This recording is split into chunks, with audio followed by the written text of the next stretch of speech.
Once upon a time, there was a little boy. He was 10 years old, an only child. And it was an evening late in the month of March. In fact, it was the first really warm day of spring. It was evening, and the boy was sitting in his living room, playing as he loved to do with his Legos. And he heard voices coming from upstairs. The sounds of an argument. Not an uncommon sound, really. But this time it seemed particularly heated. And after a while, he heard the sound of footsteps stomping down the stairs. His father rushed into the living room, stepping, unfortunately, on two Legos that just happened to be in the wrong place at the wrong time. And he cursed. And he yelled at his son, wondering why he couldn't clean up his toys once in a while. Grabbed his coat, went out the door, slammed it. And the boy never forgot the sound of the car starting up and the tires screeching as he sped away. And let's say that was the last time that boy saw his father. Not because the father wasn't sorry about what he'd said and done, not because he wouldn't have come back and tried in some way to make it up to his son. But you see, because of the accident, he never got the chance and never saw his son again. Now that's just an episode that I made up. It's not a true story that I'm aware of. Because it's kind of hard to talk about a true story that intense in a forum like this. But I wanted to start with a story like that because I want to take some time today to talk about episodes like that. Traumatic, emotional episodes. Because the fact of the matter is, you have not got to this point in your life without suffering at least a few very traumatic, emotional episodes in your life, because everybody has. Now, some people, of course, have lived through horrendous things. Physical abuse, sexual abuse, abandonment, loss. Others have suffered through things that maybe from the outside didn't look so bad. Things like teasing or rejection by a peer group or prejudice or excessive punishment. But in the inside, these were things that did deep, deep damage. The fact of the matter is, human beings, we all have had our share. And some have had more than their share of traumatic incidences in our lives. And we like to think that these terrible things that happen to us as we go through life don't affect us, don't change us. But the fact of the matter is that they do. They shape us in powerful ways. Take that boy, for example. That simple event in his life will affect him for the rest of his life. Every spring, first warm day of spring, he will experience a deep, dark depression. He will develop, as he goes through his life, a compulsion to have everything neat and tidy all the time. Everything must be in its place.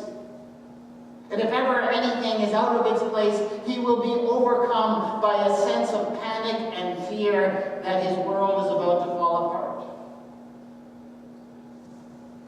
He will not understand why he feels like this, unless he works at it.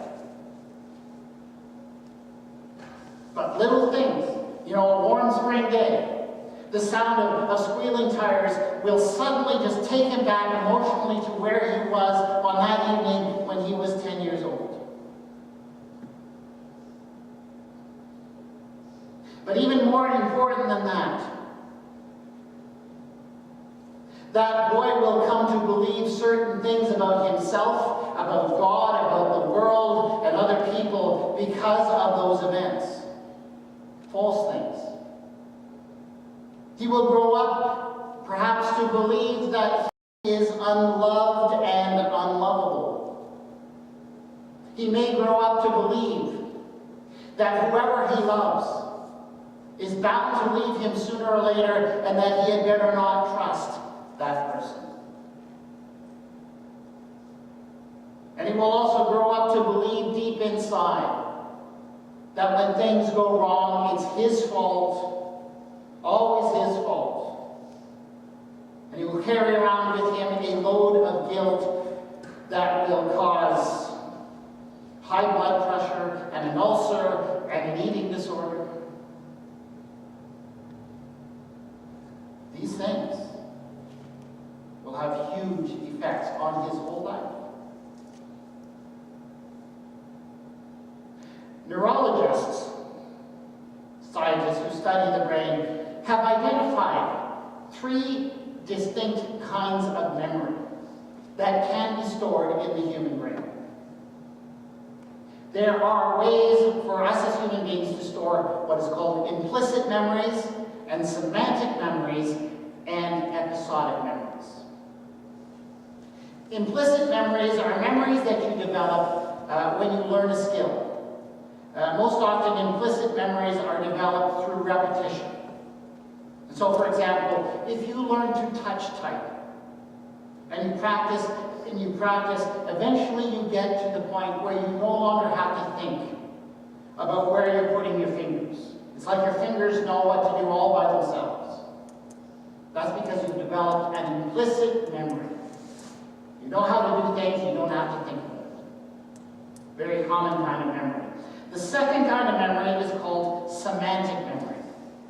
And that is simply the memory of facts and information that you store in your brain. And so if somebody comes to you and tells you that Stephen Harper is Prime Minister of Canada, and you remember that fact, you have developed a new semantic memory. Of course, our brains are full of all kinds of facts and information, all stored as semantic memory. But the third kind of memory that neurologists have identified is called episodic memory. And episodic memory is when you have a memory of an event in your life that you remember from beginning to end, that you can replay in your mind, that is stored in your brain with all kinds of associations, colors, smells, temperatures, all kinds of things like that. And what's more, episodic memories are stored in your brain together with the emotions that went along with those events. If it was a very positive episode in your life, positive emotions will be carried with it. But if it was a very negative, traumatic event, like, say, the event of that boy who last saw his father when he was 10 years old, it will be stored with all kinds of very negative emotions. And the thing about an episodic memory is this. One small element from that memory, a warm spring day, the slam of the door, the sound of footsteps on the stairs, can take you right back. And all of a sudden you're replaying all of the emotions associated with that event. Episodic memories are very powerful. All 3 memories, all 3 kinds of memories are, of course, absolutely essential and important and teach us important things about ourselves, about our God, about the world we live in. But here is the problem. There is something special about episodic memory. And if you come to believe something because you have an episodic memory in your brain, an episode in your past, That information, that belief, cannot be overwritten by another kind of memory. You cannot change something somebody believes because of an episodic memory by giving them semantic information. Because episodic memories are so powerful. This is a problem. It's a problem for me. Because I am a Christian preacher. And my job as a Christian preacher is what? To proclaim truth. To proclaim the truth about God, the truth about Jesus, the truth about you in relationship to God, truths about the universe, all kinds of things like that. It's my job. But there's a problem, because let's say one day I get up and I stand on top of that pole.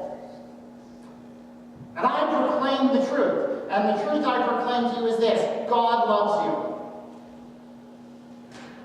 God loves you. Is that true? Absolutely. I could not say to you words more true than that God loves you.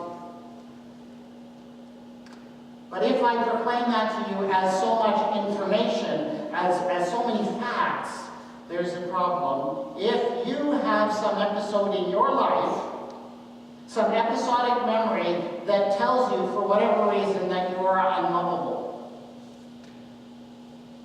If I come along and I proclaim to you the truth that God loves you, and you have an episodic memory in your life that tells you you're unlovable, will you accept the truth that God loves you? No. I mean, you may accept it intellectually, but you will not truly believe it. Because you cannot overcome an episodic memory with semantic information. So basically, I'm in trouble.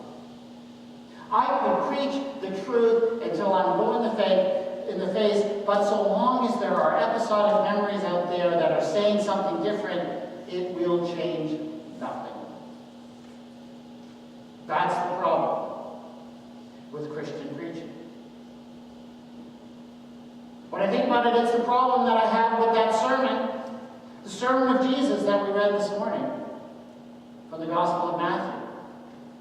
In this sermon, Jesus is trying to convince his disciples that they do not need to worry, because God will take care of it.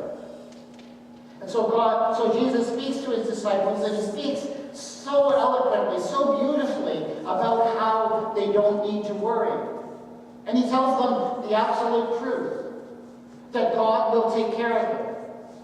He tells them the absolute truth about how God cares for the birds of the air and the flowers of the field. It's all true. But if you've ever been there with someone who's struggling with anxiety, I mean really struggling with the anxiety, and you come and you bring these absolutely true words of Jesus to your friend, how's that work out? I mean, you got somebody melting away in front of you, melting away from anxiety, and you come to them and say, don't worry. Or God will take care of you, or consider the lilies. How will they respond? Well, if you're lucky, they won't bite your head off. Because the fact of the matter is, if someone is that overwhelmed with anxiety over something, chances are that they're not just reacting to the specific situation in front of them, they are also reacting emotionally to all of the episodes they have in their past. The episodic memories they have that have taught them that they have every reason to worry. And so if you just come to them and say, you don't need to worry because God will take care of you, you're just trying to replace a powerful episodic memory with a bit of semantic information. It's not going to work. It's not going to work. I suspect that on a certain level, at least, I mean, obviously Jesus didn't understand the science of neurology, but on a certain level, at least, Jesus understood that. He did preach the sermon. He did indeed complain to his disciples that because they worried, they had no faith. One of Jesus' favorite complaints, by the way, he was always complaining about how his disciples had no faith. He said it when they were in a storm in the middle of the lake. He said it after Peter had tried and failed to walk on the water. It came up one time after they crossed the lake and had no bread with them. But see, the other times that Jesus said it was not in the context of a sermon on why not to worry. And that's what made all the difference. Let's take the episode that we read from the Gospel of Matthew this morning. Jesus and the disciples have just come across the lake, and all of a sudden, as they're just getting out of the boat, Jesus throws out one of his sayings. He was always throwing out these wise sayings. So he just, drops it out there. Watch out and beware of the yeast of the Pharisees and Sadducees. Now, what he meant, of course, was that they needed to be cautious about the teaching and the authority of such people. But you see, the disciples had something else on their mind. And all this saying of Jesus could make them think was this. They were a long way from home, and they didn't have a scrap of food. And so they started worrying. And so Jesus responded to them like he always did, and he said, well, you guys, what is this? You have no faith. Why are you worrying about bread? But here's the thing. Jesus did not launch from there into a sermon on why not to worry, with all kinds of information. Instead, Jesus did something that was absolutely genius. Jesus then turned around and he said to them this, do you not remember the 5 loaves and the 5,000 and how many baskets you gathered? Or the 7 loaves and the 4,000 and how many baskets you gathered? What's Jesus doing here? What he is doing is he is reminding them of an episode. Something that they all lived through together. And he's not just telling them information about that. He is evoking the memory of that. He is talking to them about specific details of what they lived through.